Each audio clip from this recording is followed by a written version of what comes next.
Hello everyone, welcome to my YouTube channel LSC. Today I am going to teach you the Hindu Minority and the Guardianship Act 1956. तो आज हम बात करेंगे Hindu minority and the guardianship act के बारे में। 1956 year में काफ़ी सारे एक्ट आए थे, उसमें हिंदू माइनॉरिटी एक्ट का नंबर 32 था और ये जो एक्ट है ये 25 अगस्त 1956 को फोर्स में आया था। तो सेक्शन 1 ऑफ दिस एक्ट बात करता है कि शॉर्ट टाइटल और कमेंसमेंट का। तो ये एक्ट पूरे इंडिया पे लागू होता है। सेकेंड एक्ट बात करता है कि सप्लीमेंट्रियल गार्जियनशिप एक्ट के बारे में। तो हम लोग स्टार्ट करते हैं सेक्शन थर्ड से। सेक्शन थर्ड ये बात करता है एप्लीकेशन ऑफ द एक्ट। ये एक्ट किन किन लोगों पे अप्लाई होता है। तो एक्ट का पहला सब सेक्शन बोलता है कि ये एक्ट उन पे अप्लाई होता है जो हिंदू हैं रिलीजन से या उसके कोई भी फॉर्म में है, जैसे लिंगायत, वीरशैव और जो फॉलोअर हैं ब्रह्मो, प्रार्थना और आर्य समाज पे, या कि जो बुद्धिस्ट हैं, जैन हैं या सिख हैं रिलीजन से, ये एक्ट उन पे अप्लाई होता है। और ये एक्ट इंडिया के हर कोने पे अप्लाई होता है, but not the people who are Muslim, Christian, Parsi और जू बाय द रिलीजन। ये एक्ट मुस्लिम, क्रिश्चियन, पारसी और ज्यूस लोगों पे अप्लाई नहीं होता है। और फिर बात करता है इसका सब सेक्शन 2। ये act members of scheduled tribes पे भी अप्लाई नहीं होता है। एंड फिर हम आते हैं कि सब सेक्शन 2A। ये act renoncants of the union territory of Pondicherry पे भी अप्लाई नहीं होता है। Renoncants of the union territory मतलब कि इंडिया के इंडिपेंडेंस से पहले पौंडीचेरी फ्रेंच ऑक्यूपेशन के अंदर था। रेनुकेंट्स ऑफ द यूनियन टेरिटरी मतलब इंडिया के इंडिपेंडेंस से पहले इंडिया पौंडीचेरी फ्रेंच ऑक्यूपेशन के अंडर थी, तो वहाँ के लोगों ने ऑप्ट किया था कि वो फ्रेंच लॉ से ही गवर्न होंगे, तो उन लोगों पर भी ये एक्ट अप्लाई नहीं। फिर हम बात करते हैं सेक्शन 4 की। ये डेफिनेशन क्लॉज है इस एक्ट का। इसमें बताता है कि माइनर कौन होते हैं। माइनर वो होते हैं जिन्होंने अपना 18 ईयर्स कंप्लीट नहीं किया है।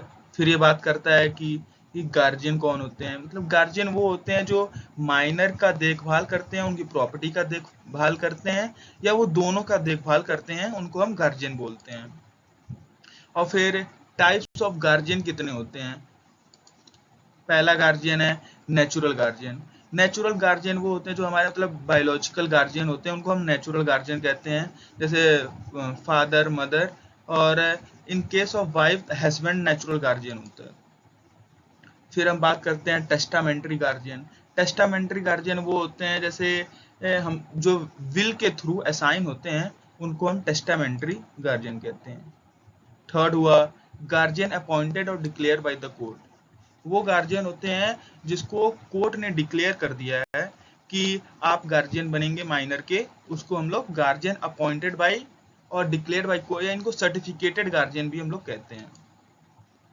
और फोर्थ गार्जियन होते हैं कि डिफेक्टो गार्जियन। डिफेक्टो गार्जियन वो होते हैं कि जो खुद से मतलब बच्चे की देखभाल करने लगते हैं, वो लीगली असाइंड नहीं होते हैं, उनको हम लोग डिफेक्टो गार्जियन कहते हैं।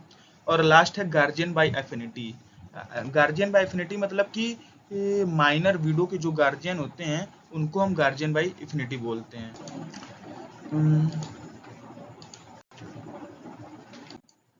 फिर हम बात करते हैं सेक्शन 5 का, जो over riding effect of the act है। ये एक्ट बात करता है कि कोई भी टेक्स्ट, रूल और कोई भी इंटरप्रिटेशन है ऑफ हिंदू लॉ बिफोर, मतलब इस एक्ट के बनने से पहले वो मतलब खत्म हो जाएगा ये जब ये एक्ट फोर्स में आएगा।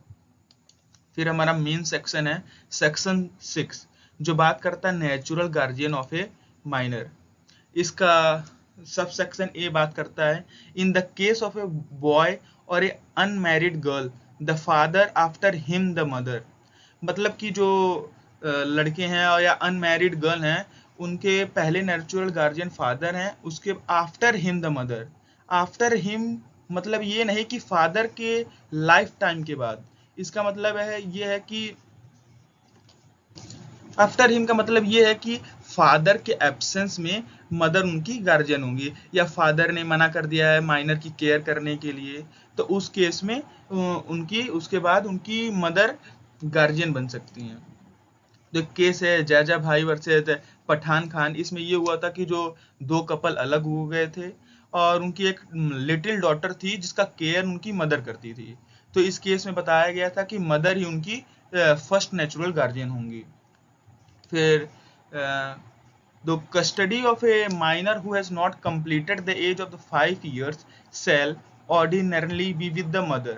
इसका मतलब यह कि जो बच्चे 5 साल से कम होते हैं उनका कस्टडी मदर के पास रहेगी, लेकिन ये जरूरी नहीं है कि वो मदर के पास हो, और मदर मतलब कि ध्यान बच्चों का नहीं दे सकती हैं तो वो फादर के पास भी चली जाएगी कस्टडी।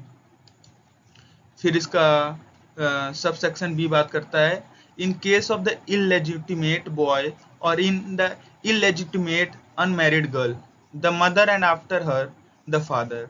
इलेजिटिमेट बॉय और गर्ल के केस में मदर पहली होंगी guardian and after her the father will be the guardian.